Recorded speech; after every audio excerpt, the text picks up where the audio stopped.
चंदनपुर नामक गांव में एक घर था जिसमें सोनिया नाम की लड़की अपनी विधवा मां के साथ रहती थी। एक गंभीर बीमारी के कारण उसके पिता की मौत हो गई थी। अब उसकी मां को ही घर चलाना पड़ रहा था और सोनिया घर के काम काज किया करती थी। उसकी मां एक सेठ के यहाँ काम किया करती थी। वह बहुत मन और लगन से काम करती थी। सेठ को उसके काम से कभी कोई शिकायत नहीं मिली, लेकिन कुछ महीनों से सेठ तनख्वाह नहीं दे रहा था, जिससे घर चलाने में काफी तकलीफ आ रही थी। घर में खाने को भी कुछ नहीं था, जो मिलता उसको खा लिया करती थी। सोनिया भी अपनी ये हालत देखकर बहुत रोती थी और जो खेत थे, पैसों की कमी की वजह से उनमें भी कुछ उग नहीं पाता था।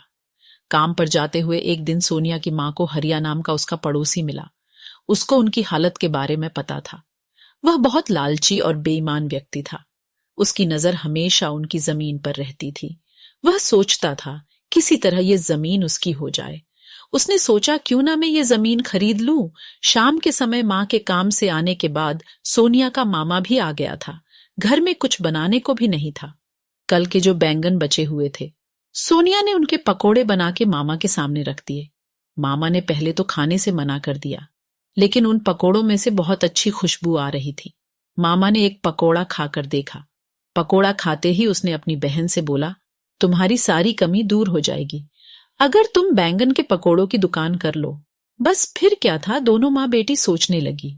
लेकिन दुकान करने के लिए पैसे भी चाहिए।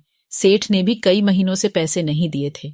उसकी माँ ने सोचा क्यों ना मैं अपनी जमीन बेचकर ही दुकान खोल लूं। सोनिया ने भी हामी भर दी। उसने हरिया को बुलाया और अपनी जमीन उसके नाम कर दी।